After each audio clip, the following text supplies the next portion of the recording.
Hi everyone, welcome to Telugu stock channel. ఈ వీడియోలో మనం మోల్టెక్ ప్యాకేజింగ్ అనే కంపెనీ గురించి డిస్కస్ చేసుకోబోతున్నాం. ఈ కంపెనీ యొక్క మార్కెట్ క్యాపిటలైజేషన్ జస్ట్ 3000 crores, అంటే ఒక స్మాల్ క్యాప్ కంపెనీ.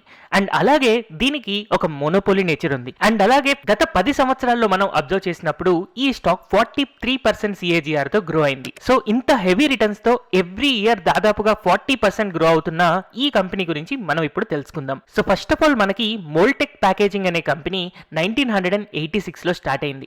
ఇలా స్టార్ట్ అయ్యి ఇండియన్ మార్కెట్ లో రిజిడ్ ప్లాస్టిక్ ప్యాకేజింగ్ లో one of the leader stock గా ఉంది. సో ఈ కంపెనీ యొక్క ప్యాకేజింగ్ ప్రొడక్ట్స్ గనక మనం అబ్జర్వ్ చేస్తే డిఫరెంట్ సెగ్మెంట్స్ కి వీళ్ళు ప్యాకేజింగ్ ప్రొడక్ట్స్ ని సప్లై చేస్తూ ఉన్నారు. అందులో మనం sanitizer containers, dispensing pumps, food containers, paint packaging, lubricant packs and అలాగే బల్క్ ప్యాకేజింగ్ ని అబ్జర్వ్ చేయొచ్చు. సో మనకి పెయింట్ అండ్ లూబ్రికెంట్స్ యొక్క బిజినెస్ ఎవ్రీ ఇయర్ గ్రో అవుతుందని మనకు తెలుసు కదా.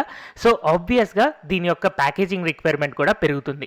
అండ్ రీసెంట్ గా ఈ కామర్స్ వల్ల ఆన్లైన్ బిజినెస్ అనేది పెరుగుతూ ఉందో ఫుడ్ కంటైనర్స్ యొక్క డిమాండ్ అనేది హెవీగా పెరిగింది. సో ఇలా మోల్టెక్ ప్యాకేజింగ్ యొక్క ప్రొడక్ట్స్ డైవర్సిఫికేషన్ మనం చూసాం కదా, వీటి యొక్క రిక్వైర్మెంట్ అనేది డే బై డే ఇంక్రీజ్ అవుతూనే ఉంది. సో ఈ ప్రొడక్ట్స్ యొక్క ఇంక్రీజింగ్ డిమాండ్ తో ఆబ్వియస్ గా ఈ స్టాక్ యొక్క ఫ్యూచర్ మీద ఇన్వెస్టర్స్ కి కాన్ఫిడెన్స్ ఇంక్రీజ్ అవుతూ ఉంది. అందుకే రీసెంట్ టైం ఫ్రేమ్ లో గనక మనం అబ్జర్వ్ చేస్తే ఈ స్టాక్ ఒక కంటిన్యూస్ ర్యాలీతో పైకి వెళ్తూ ఉంది. సో మోల్టెక్ యొక్క ప్రొడక్ట్స్ ని మనం అబ్జర్వ్ చేశాం కదా, ఇవి తయారు చేయడానికి మోల్టెక్ ప్యాకేజింగ్ కి 7 ప్రాసెసింగ్ ప్లాంట్స్ ఉన్నాయి. అండ్ అలాగే వాటిని స్టోర్ చేయడానికి 3 స్టాక్ పాయింట్స్ ఉన్నాయి. అండ్ ఈ 7 మ్యానుఫ్యాక్చరింగ్ ప్లాంట్స్ నుంచి దాదాపుగా 20,000 టన్స్ పర్ యానం కెపాసిటీతో మోల్టెక్ ప్యాకేజింగ్ కంపెనీ రన్ అవుతూ ఉంది. అండ్ మోల్టెక్ ప్యాకేజింగ్ యొక్క స్పెషాలిటీ ఏంటి అని మనం అబ్జర్వ్ చేసాము అనుకోండి, 100% ఆఫ్ ది ప్రొడక్షన్ అంతా కూడా ఇన్ హౌస్ మ్యానుఫ్యాక్చరింగ్ ద్వారానే అవుతూ ఉంది. అంటే ప్రొడక్ట్స్ తయారు చేయడం కోసం ఎలాంటి కాంట్రాక్ట్స్ ఇవ్వకుండా పూర్తి ప్రాసెస్ అంతా కూడా ఈ కంపెనీయే చేస్తూ ఉంటుంది. And Moltech packaging is the pioneer of pail packaging. అంటే ఇండియాలో పెయిల్ ప్యాకేజింగ్ ని ఫస్ట్ గా కనిపెట్టింది ఈ మోల్టెక్ ప్యాకేజింగ్ కంపెనీయే.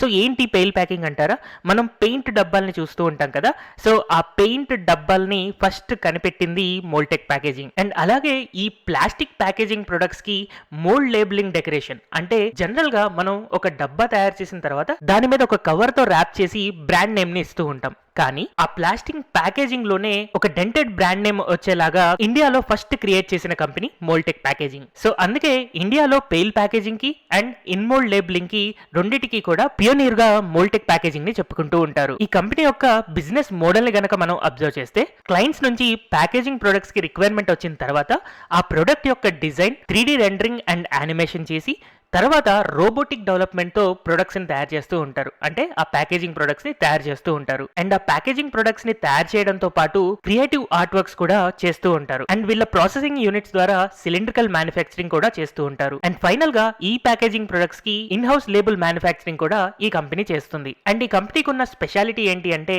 వాళ్ళ క్లయింట్స్ కి ERP సొల్యూషన్స్ కూడా ఇస్తూ ఉంటారు. సో ఇలా ప్యాకేజింగ్ ప్రొడక్ట్స్ కోసం అవుట్ అండ్ అవుట్ సొల్యూషన్స్ ఉన్నాయి కాబట్టి ఈ కంపెనీ యొక్క క్లయింట్స్ కంటిన్యూస్ గా ఇంక్రీజ్ అవుతూ ఉన్నారు. సో మనం మోల్టెక్ ప్యాకేజింగ్ యొక్క క్లయింట్స్ కనుక అబ్జర్వ్ చేస్తే food and FMCG and pharmaceutical sectors లో ఆల్మోస్ట్ ఆల్ మనకి తెలిసిన బిగ్ కంపెనీస్ అన్ని కూడా మోల్టెక్ ప్యాకేజింగ్ యొక్క కస్టమర్సే. సో ఇక్కడ మనం అబ్జర్వ్ చేస్తే ITC, PNG, Cadbury, Himalaya, Amul, Nestle, Hindustan Unilever, Dabur, Vadilal, Pepsi, Hatsun, so ఇలా చెప్పుకుంటూ పోతే ఆల్మోస్ట్ ఆల్ మనం అన్ని FMCG స్టాక్స్ యొక్క పేర్లు చెప్పేసుకుంటాం. అండ్ ఈ కంపెనీ ఫుడ్ ప్యాకేజింగ్ తో పాటు పెయింట్ అండ్ లూబ్రికెంట్స్ యొక్క ప్యాకేజింగ్ కూడా చేస్తుంది కదా. సో పెయింట్ ఇండస్ట్రీలో ఏషియన్ పెయింట్, బర్జర్ పెయింట్, కన్సైనరెలక్, యాక్జోనోబుల్ అన్ని కూడా ఈ కంపెనీ యొక్క కస్టమర్సే. అండ్ అలాగే లూబ్రికెంట్స్ లో Castrol, Gulf oil, Reliance, BPCL, HP, Indian oil, ఈ కంపెనీస్ అన్ని కూడా మోల్టెక్ ప్యాకేజింగ్ యొక్క కస్టమర్సే. సో ఇలా ఇండియాలో ఉన్న బిగ్గెస్ట్ కంపెనీస్ అన్నిటికీ కూడా ప్యాకేజింగ్ ప్రొడక్ట్స్ ని ప్రొవైడ్ చేస్తూ మోల్టెక్ ప్యాకేజింగ్ కంటిన్యూస్ గా ఇంక్రీజ్ అవుతూ ఉంది. అయితే ఫ్యూచర్ లో ప్యాకేజింగ్ ఇండస్ట్రీ ఎలా పెరగబోతుంది అని తెలుసుకోవడం కోసం ఒక చిన్న డేటా చెప్తాను చూడండి. 2019 లో ప్యాకేజింగ్ ప్రొడక్ట్స్ యొక్క ఇండస్ట్రీ సైజ్ $50.5 బిలియన్ ఉంది.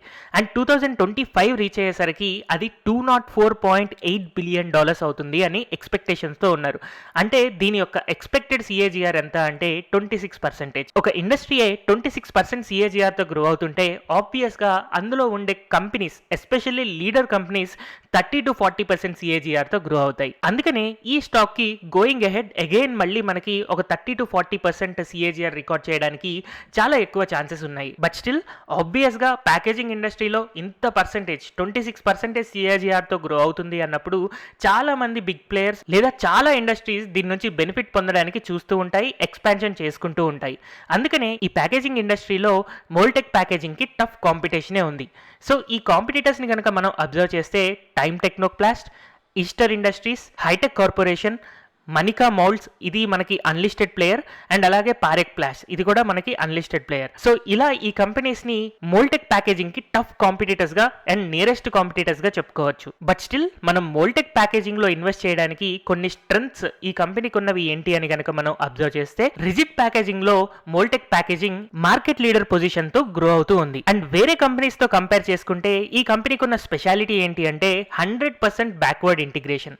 సో ఇందాక మనం చూసాం కదా, ప్రొడక్ట్ డిజైన్ నుంచి దాన్ని సప్లై చేసే వరకు ఫైనల్ స్టేజ్ లో ప్యాకేజింగ్, మౌల్డింగ్ అండ్ ఒక QR code generation, printing etcetera అన్నిటితో కూడా ప్యాకేజింగ్ ప్రొడక్ట్ ని ఫైనల్ ప్రొడక్ట్ గా ఇస్తూ అవుట్ అండ్ అవుట్ సొల్యూషన్స్ ఇచ్చే కంపెనీ కేవలం మనకి మోల్టెక్ ప్యాకేజింగ్ మాత్రమే ఉంది. అండ్ ఈ కంపెనీ స్టార్ట్ చేసినప్పటి నుంచి హిస్టారికల్ గా అబ్జర్వ్ చేస్తే ప్రతిసారి కూడా ఇది ఆన్ టైం డెలివరీ ఇచ్చింది. ఇప్పటిదాకా కూడా ఒక్కసారి కూడా సప్లై బ్లాక్అవుట్ అనేది అవ్వలేదు. అందుకే జీరో సప్లై బ్లాక్అవుట్ కంపెనీగా దీన్ని చెప్పుకుంటూ ఉంటారు. సో ఇలా every time on time delivery ఇవ్వగలుగుతుంది కాబట్టి బిగ్ కంపెనీస్ అన్ని కూడా మోల్టెక్ ప్యాకేజింగ్ యొక్క కస్టమర్స్ గా మనకు కనపడుతూ ఉన్నాయి. అండ్ 100% బ్యాక్వర్డ్ ఇంటిగ్రేషన్ అండ్ అలాగే ప్రొడక్ట్ స్టార్టింగ్ నుంచి ఫైనల్ దాకా ఇన్ హౌస్ మ్యానుఫ్యాక్చరింగ్ చేస్తుంది కాబట్టి ఈ కంపెనీ యొక్క ప్రొడక్ట్స్ అనేవి చాలా లో కాస్ట్ లో హై క్వాలిటీని ఇవ్వగలుగుతున్నాయి. అందుకనే వేరే కంపెనీస్ తో పోల్చుకుంటే మోల్టెక్ ప్యాకేజింగ్ కి ఎక్కువగా ఉంది. బట్ ఎనీహౌ ప్యాకేజింగ్ ఇండస్ట్రీ అనేది హెవీ కాంపిటీషన్ ఉన్న ఇండస్ట్రీ. సో ఈ ఇండస్ట్రీలో మరి మోల్టెక్ ప్యాకేజింగ్ కి వీక్నెస్ ఏంటి లేదా థ్రెట్స్ ఏంటి కనుక మనం అబ్జర్వ్ చేస్తే, ప్లాస్టిక్ బ్యాన్.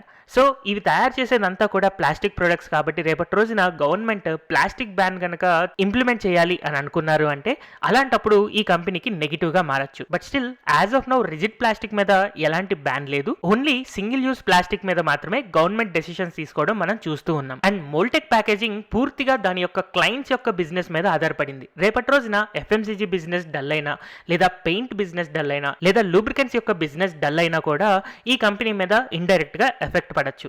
సో క్లయింట్స్ యొక్క గ్రోతే మనకి మోల్టెక్ ప్యాకేజింగ్ యొక్క గ్రోత్ అవుతుంది. సో రేపటి రోజున ఏదైనా ఒక ఎకనామికల్ రెసెషన్ లేదా క్రైసిస్ కానీ వచ్చినప్పుడు ఎప్పుడైతే ఆ క్లయింట్ కంపెనీ సఫర్ అవుతాయో ఇన్ టర్న్ ఈ మోల్టెక్ ప్యాకేజింగ్ కూడా సఫర్ అవుతుంది. అండ్ ఇప్పుడు ఉన్న టైం ఫ్రేమ్ లో మనకి ప్యాకేజింగ్ అనేది హైలీ నీడెడ్ ప్రొడక్ట్. అందుకని దీన్ని పూర్తిగా బ్యాన్ చేయకపోయినా కూడా బట్ స్టిల్ ప్లాస్టిక్ ప్రొడక్ట్ దీనివల్ల ఎన్విరాన్మెంటల్ పొల్యూషన్ క్రియేట్ అవుతుంది అని చెప్పి గవర్నమెంట్ ఏదైనా రెగ్యులేషన్స్ పెట్టడం కానీ లేదా ట్యాక్స్ ఇంక్రీజ్ చేయడం కానీ చేసినప్పుడు ఈ కంపెనీ మీద నెగిటివ్ ఇంపాక్ట్ ఉండొచ్చు. అండ్ ఫైనల్లీ కాంపిటీషన్ అనేది ఎప్పుడు కూడా ఒక థ్రెట్టే. సో ఇలా ఈ కంపెనీకి కొన్ని థ్రెట్స్ ఉన్నా కూడా ఈ కంపెనీ ఒక మోనోపోలీ నేచర్ తో గ్రో అవుతుంది. సో ఆ మోనోపోలీ నేచర్ ఏంటి అంటే, ఇండియాలో ఉన్న ప్యాకేజింగ్ కంపెనీస్ లో IML డెకరేషన్ చేసే కంపెనీ, అది కూడా రోబోటిక్ గా చేసే కంపెనీ కేవలం మోల్టెక్ ప్యాకేజింగ్ మాత్రమే. సో ఈ స్పెషాలిటీ వల్లే మోల్టెక్ ప్యాకేజింగ్ అనేది దాని కాంపిటీటర్ కంపెనీస్ కంటే కూడా ఫాస్ట్ గా గ్రో అవ్వగలుగుతుంది. సో ఇలాంటి మోల్టెక్ ప్యాకేజింగ్ యొక్క ఫండమెంటల్స్ మనం అబ్జర్వ్ చేస్తే యాజ్ ఆన్ డేట్ ఈ కంపెనీ యొక్క మార్కెట్ క్యాపిటలైజేషన్ 3069 కోట్లు ఉంది.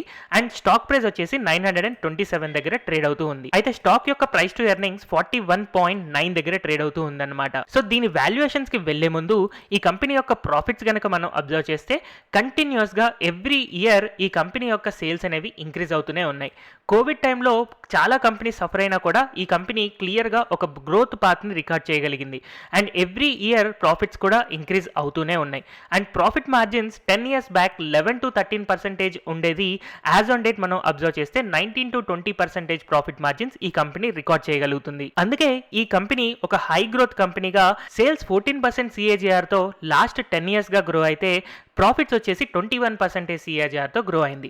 అందుకనే ఈ స్టాక్ యొక్క లాస్ట్ 10 years CAGR 43% దాకా రికార్డ్ అయింది. And average return on equity మనం 3, 5 and 10 years చూసినా కూడా 19 to 20% వరకు రికార్డ్ అవుతూ ఉంది. ఈ కంపెనీ యొక్క ఇన్వెస్టర్స్ హోల్డింగ్ మనం అబ్జర్వ్ చేస్తే ప్రమోటర్ హోల్డింగ్ ఆల్మోస్ట్ కాన్స్టెంట్ గా ఉంటే FIIs లాస్ట్ 2 years నుంచి కంటిన్యూస్ గా ఈ స్టాక్ ని యాడ్ చేసుకుంటూ ఉన్నారు. అండ్ DIIs కూడా ఈ స్టాక్ ని యాడ్ చేసుకుంటూ ఉన్నారు. కేవలం పబ్లిక్ మాత్రమే మోల్టెక్ ప్యాకేజింగ్ యొక్క హోల్డింగ్ హోల్డింగ్ తగ్గించుకుంటూ ఉన్నారు. అయితే హిస్టారికల్ గా మోల్టెక్ ప్యాకేజింగ్ యొక్క ప్రైస్ టు ఎర్నింగ్స్ మనం పాస్ట్ 10 ఇయర్స్ లో అబ్జర్వ్ చేస్తే average price to earnings Moldtek packaging కి 22 దగ్గరలో ఉంది. బట్ యాజ్ ఆన్ డేట్ దీని యొక్క ప్రైస్ టు ఎర్నింగ్స్ 41 దగ్గర ట్రేడ్ అవుతుంది కాబట్టి ఇది ఓవర్ వాల్యూడ్ అనే చెప్పుకోవచ్చు. కానీ హిస్టారికల్ గా price to earnings chart observe చేస్తే ఈ స్టాక్ ఎప్పుడు కూడా దాని యొక్క ప్రైస్ టు ఎర్నింగ్స్ రేంజ్ ని పెంచుకుంటూ వెళ్తుంది. సో రీసెంట్ టైం ఫ్రేమ్ లో 30 to 40 మధ్యలో ఎక్కువ కాలం ఈ స్టాక్ యొక్క ప్రైస్ టు ఎర్నింగ్స్ మనం అబ్జర్వ్ చేస్తున్నాం కాబట్టి ఇన్ కేస్ ఈ స్టాక్ ని మనం లంసమ్ లో ఇన్వెస్ట్ చేయాలి అని అనుకుంటే 30 నుంచి 32 మధ్యలో ప్రైస్ టు ఎర్నింగ్స్ ఉన్నప్పుడు మనం లంసమ్ లో ఇన్వెస్ట్ చేయొచ్చు. But over the long period 10 years 15 years మనం ఇన్వెస్ట్ చేయాలి అనుకున్నప్పుడు ఈ స్టాక్ ఇంకా ఇప్పటికీ కూడా చాలా చిన్న స్మాల్ క్యాప్ స్టాక్ కాబట్టి ఈ ప్రైస్ లో కూడా మనం ఎస్ఐపి బేసిస్ లో ఇన్వెస్ట్ చేసుకోవచ్చు. కానీ బట్ ఒక లంసమ్ ఇన్వెస్ట్ చేయాలి అని అనుకుంటే 550 నుంచి 650 మధ్యలో గనక మనకి స్టాక్ అవైలబుల్ లో ఉంటే అలాంటప్పుడే ఇందులో ఒక లంసమ్ ఇన్వెస్ట్మెంట్ మనం చేయొచ్చు. సో మరి ఈ స్టాక్ ప్రైస్ యొక్క చార్ట్ మనం అబ్జర్వ్ చేస్తే 550 to 650 రావాలి అంటే ఆబ్వియస్ గా స్టాక్ 30 to 40% పడాలి. బట్ ఆ 30 to 40% పడుతుందా లేదా అనేది ఆబ్వియస్ గా మనకి ఫ్యూచరే చెప్తుంది. కానీ ఎప్పుడైతే ఎకనామికల్ క్రైసిస్ వస్తుందో అలాంటప్పుడు paint industry and lubricants industry కొంచెం ఎక్కువగా డౌన్ఫాల్ మనం చూస్తూ ఉంటాం. సో ఫ్యూచర్లో కమింగ్ 1 to 2 ఇయర్స్లో రెసెషన్ రావడానికి ఎస్పెషల్లీ గ్లోబల్ రెసెషన్ రావడానికి ఛాన్సెస్ ఎక్కువ ఉన్నాయి. కాబట్టి ఒకవేళ paint and crude oil sector లేదా లూబ్రికెంట్ సెక్టర్ ఎఫెక్ట్ అవుతున్నాయి అని అంటే అలాంటప్పుడు ఆ ఇంపాక్ట్ ఈ స్మాల్ క్యాప్ స్టాక్ మీద ఈజీగా కనిపించవచ్చు. స్మాల్ క్యాప్ స్టాక్స్ పెరిగేటప్పుడు ఎంతైతే ఫాస్ట్గా పెరుగుతాయో పడేటప్పుడు కూడా అంతే ఫాస్ట్గా పడుతూ ఉంటాయి. అయితే మనం మార్కెట్లో ఇన్వెస్ట్ చేయడానికి కేవలం మోల్టెక్ ప్యాకేజింగ్ ఒక్క స్టాకే కాదు కదా, మనకి డిఫరెంట్ స్టాక్స్ ఉన్నాయి. కానీ మనం ఇన్వెస్ట్ చేసేటప్పుడు మంచి వాల్యుయేషన్లో ఉన్నప్పుడే ఇన్వెస్ట్ చేయాలి. చాలామంది చేసే మిస్టేక్ ఏంటి అంటే వాళ్ళు మంచి స్టాక్సే కొంటారు కానీ రాంగ్ టైమింగ్లో కొంటారు. సో అలాగే ఇప్పుడు మోల్టెక్ ప్యాకేజింగ్ అనేది మంచి స్టాక్ అయినా కూడా ఇప్పుడు ఒక లంసమ్ ఇన్వెస్ట్ చేయడం అనేది కొంచెం రాంగ్ టైమింగ్గా అనుకోవచ్చు. ఈ స్టాక్ మనకి 550 to 650 లెవెల్లో దొరికితే అది ఆబ్వియస్గా రైట్ టైమింగ్ అవుతుంది. బట్ ఆ ఆపర్చునిటీ రావడానికి రేర్ ఛాన్సెస్ ఉన్నాయి. అందుకనే ఈ స్టాక్ని మనం బై ఇన్ డిప్స్ లేదా ఎస్ఐపి బేసిస్లో యాడ్ చేసుకుంటూ ఉండొచ్చు. సో ఇలా ఈ ఇండస్ట్రీ లీడర్ అయిన మోల్టెక్ ప్యాకేజింగ్ గురించి బిజినెస్ పరంగా అండ్ ఫండమెంటల్ పరంగా ఇన్ఫర్మేషన్ అబ్జర్వ్ చేశారు కదా. ఈ వీడియో మీకు నచ్చినట్టయితే don't forget to like, share and subscribe to Telugu stock channel. And ఒకవేళ మీరు మోల్టెక్ ప్యాకేజింగ్ లో ఇన్వెస్ట్ చేయాలి అనుకుంటే ఖచ్చితంగా దీని గురించి ఫర్దర్ స్టడీ చేసిన తర్వాత లేదా మీ ఫినాన్షియల్ అడ్వైజర్ ని కన్సల్ట్ చేసిన తర్వాత మాత్రమే ఇన్వెస్ట్ చేయండి. హోప్ ఈ వీడియో మీ అందరికీ నచ్చింది అని అనుకుంటున్నాను. Thank you everyone for watching this video.